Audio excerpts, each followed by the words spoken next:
everyone. I'm gonna make a couple more Happy Mail pages. I was on the other day and I told you right at the end that this envelope that I did this page with came from Kathy, and it didn't. It came from Terry Lutz. So I just wanted to correct that. But I made these couple of pages the other day, and I'm just working in this little book, and I wanted to make another couple of pages with my Happy Mail stuff. So that's what I'm going to do today. And I'm going to start with some of the things that came from Sharon Lombard. And then I'm probably going to work with what stuff's on my desk. And, you know, that's how I do this. I just try to play with everything. And then Kathy Deck sent me an envelope, and it's got a cute little thing on the corner of it. So I think I may incorporate that. And we'll see what we use. I've got one piece of older Happy Mail too that came from Barb Fillion, and then another envelope that I might use. So I don't know what I'm going to do just yet, but I hope you will enjoy watching.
This page I made with envelopes from Barb Fillion and Danny Coleman. And some little bits that were on my desk. So, you know, this little journal is just going to be a bits journal, bits of whatever happens to be around me, and the Happy Mail is going to be part of that.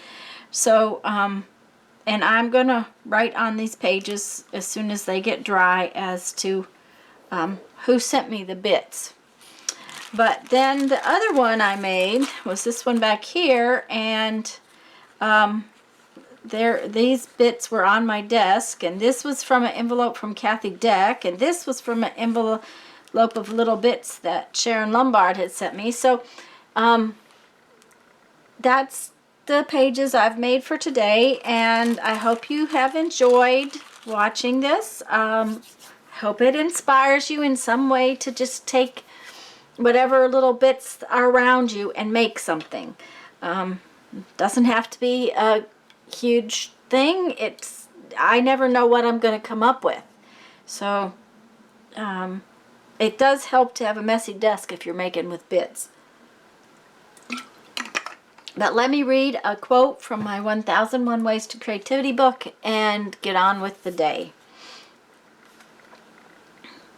If you only create when you are in the mood, you will create very little. That's true. Sit down, create something. If it's not fantastic, it's all right. You created it. Okay, guys, go have fun. Make some art. Bye-bye.